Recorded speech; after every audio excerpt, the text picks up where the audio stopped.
بسم اللہ الرحمن الرحیم۔ روایت کہتی ہے کہ میرے مولا نبی مکرم کی حدیث ہے، آپ سے منسوب ہے کہ آپ فرماتے ہیں کہ اللہ نے مجھے میری نسل میں، میری اولاد میں جن ہستیوں کو قرار دیا ہے ان میں مجھے فخر ہے کہ میرا ایک بیٹا زین العابدین۔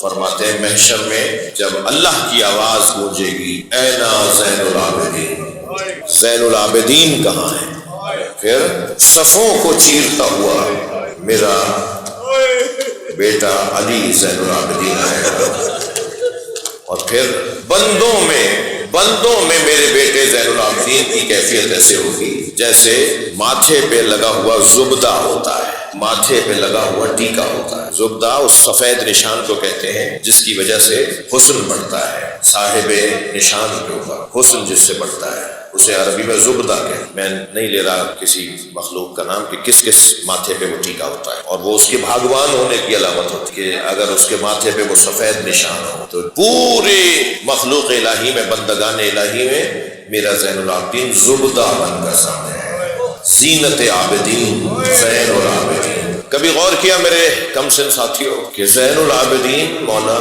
جن کی زندگی میں کثرت السجود، کثرت سے سجدہ کرنا ان کی زندگی کی نشانی تھی۔ کسی بندہ خدا پر اگر کوئی نعمت، کوئی سہولت، کوئی زندگی میں بہتری آتی تھی، کوئی نعمت اسے ملتی تھی تو امام فوراً سجدے میں سر رکھ دیتے تھے اور اللہ کا شکر ادا کرتے تھے، یا اللہ تو نے کسی کو نعمت عطا کی ہے، تو نے اسے نعمت عطا، چاہے اسے پتہ بھی نہ ہو کہ امام نے اسے سہولت اور نعمت ملنے پر اللہ کا شکر ادا کیا۔ شام غریبہ سے صبح 11 محرم تک امام سجاد نے ایک سجدے میں رات کاٹی ہے، ساری رات ایک سجدے میں سر رکھ کر ایک سجدے میں۔ راوی کہتا ہے کہ جب امام تسبیح پڑھتے تھے تو کربلا کے ذرات سے بھی تسبیح کی آوازیں آتی تھیں، مسلسل تسبیح سجدے میں۔ پھر اللہ کا کام بھی اللہ کا ہے، ہر ایک سے اس کے مزاج کے مطابق امتحان لیتا ہے۔ حضرت ابراہیم کے ہاں منت مرادوں کے بعد اسماعیل دنیا میں آئے تو فرمایا اسی کے گلے پہ چھری چلا دو، یہ حضرت ابراہیم کا امتحان۔ حضرت یوسف پانی سے ہولتے تھے، بھائیوں نے کنویں میں ڈال دیا۔ مولا علی غیرت مند بہت تھے، ایک اجنبی عورت کو بازار میں پٹتے ہوئے دیکھا تھا، 3 دن تک علی نے کھانا نہیں کھایا۔ ایک یہودی اجنبی عورت کو اس کے گھر کے لوگ مارتے ہوئے لے جا رہے تھے، علی نے دیکھ لیا تھا، جب کھانا آتا تھا نا فرماتے تھے میں نے ایک عورت کو پٹتے دیکھا۔ جو علی کسی اجنبی عورت کو پٹتے ہوئے دیکھے تو علی کا کھانا اٹھ جائے، سلام ہو علی پر، اپنی زوجہ پہ چلتا ہوا دروازہ دیکھا، اپنی زوجہ پہ اٹھتا ہوا ہاتھ دیکھا۔ کتنا بڑا امتحان ہے مولا علی کا، اجر و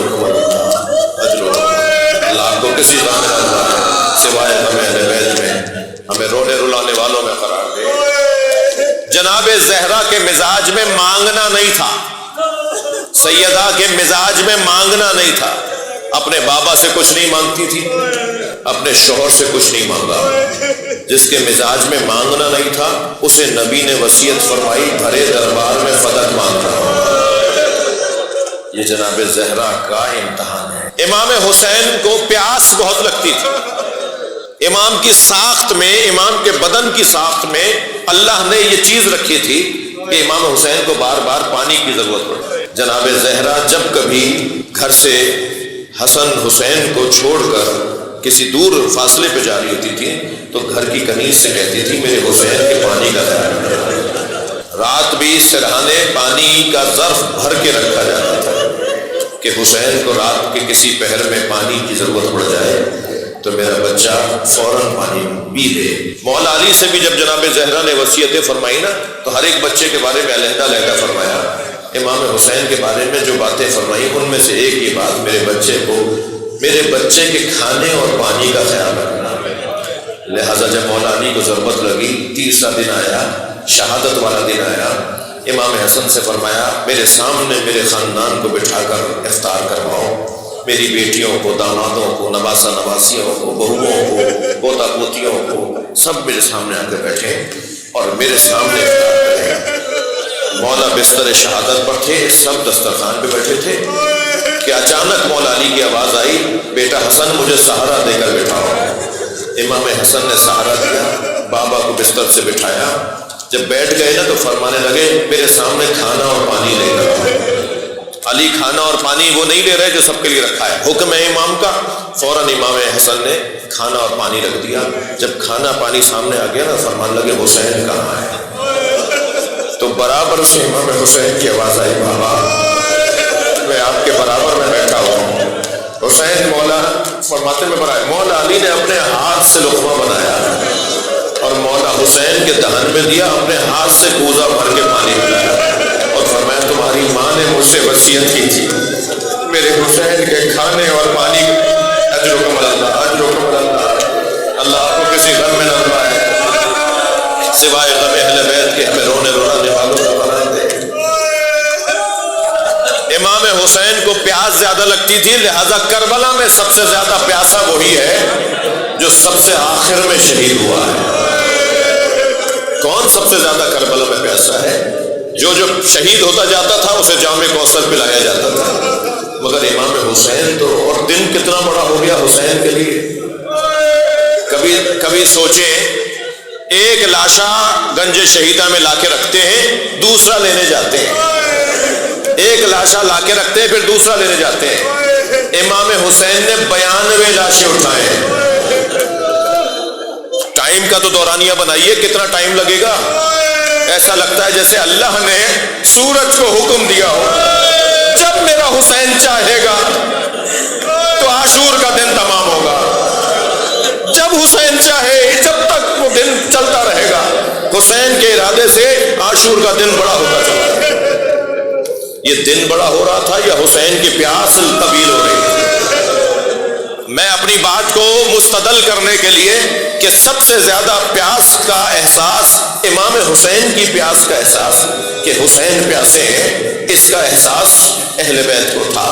تبھی تو سکینہ بی بی نے ذوالجناح سے کیا پوچھا، یا جواد ابی حل سقیا ابی ام قتل عطشانا، اے میرے بابا کے گھوڑے مجھے بس اتنا بتا دے پانی پلا کر مارا؟ اجرکم اللہ، اجرکم اللہ، یا میرا بابا پیاسا مار دیا؟ اہل بیت کو امام حسین کی پیاس کا احساس تھا، تبھی تو امام سجاد نے جب قبر بنائی تو قبر پر یہ نہیں لکھا ہذا قبر الحسین الذی قتلوا مظلوما، یہ اس حسین کی قبر ہے جسے مظلوم مارا، یہ اس حسین کی قبر ہے جسے غریب مارا۔ کیا لکھا امام سجاد نے؟ لکھا ھذا قبر الحسین الذی قتلوا عطشانا، یہ اس حسین کی قبر ہے جسے پیاسا مارا۔ اجرکم اللہ، اجرکم اللہ۔ بہت گریہ ہو گیا، مجلس ہو گئی عزیزانو۔ امام سجاد کے مزاج اور امام سجاد کا بدن مبارک نازنین بہت تھا، نازک بدن تھے امام سجاد، ہر ایک سے اس کے مزاج کے مطابق اللہ امتحان لے رہا ہے نا۔ امام سجاد کا بدن نازنین بہت تھا، نازک بدن تھے، جب کبھی کسی سفر سے لوٹتے تھے بخار ہو جاتا تھا۔ امام حسین سرہانے آ کے بیٹھتے تھے، زین العابدین تم سفر سے آئے ہو، تمہیں بخار ہو گیا ہوگا۔ جس کا بدن بلا تشبیہ نرم نرم ہاتھ، نرم نرم پیر ہوں، جس کا بدن نازنین ہو، ان پیروں میں بیڑیاں ڈلیں گی، ان ہاتھوں میں ہتھکڑیاں ڈلیں گی، اس گلے میں خاردار توب ڈلے۔ اجرکم اللہ، اجرکم اللہ۔ میرے مولا کربلا کے واقعے کے بعد 35 سال تک زندہ رہے، اور 35 سال کے بعد جب امام محمد باقر نے غسل دینے کے لیے کرتا لگا دیا تو چیخ مار کے روئے۔ یا جناب زہرا کے جنازے پہ مولا علی روئے تھے، یا جناب سکینہ کے جنازے پہ غسالہ روئی تھی، یا امام سجاد کے جنازے پہ امام باقر کے رونے کی آواز آئی۔ تو جب کسی نے پوچھا تو فرمایا جب میں نے بابا کا کرتا لہنگا کیا تو بدن پہ نشان موجود تھے۔ 40 سال کے بعد بھی، 35 سال کے بعد بھی امام سجاد کے بدن پہ نشان موجود تھے۔ اجرکم اللہ۔ پیروں میں کانٹے چبھیں گے، کوفے کے شدید رستوں سے گزریں گے، شام کے بازاروں سے گزریں گے۔ بس آخری جملہ شہادت میں نہیں پڑھ سکوں گا، شب شہادت بھی نہیں ہے، لیکن اتنا ضرور ہے کہ یہ ایام امام سجاد کے ہیں۔ امام سجاد سے جب کسی نے مدینے میں پوچھا مولا سب سے زیادہ مصیبت کہاں ہے، جو رونے آئے اپنی آواز کو آزاد کریں گے، تکلف کر کے نہیں روئیں گے۔ میں ایک روایت سنا کر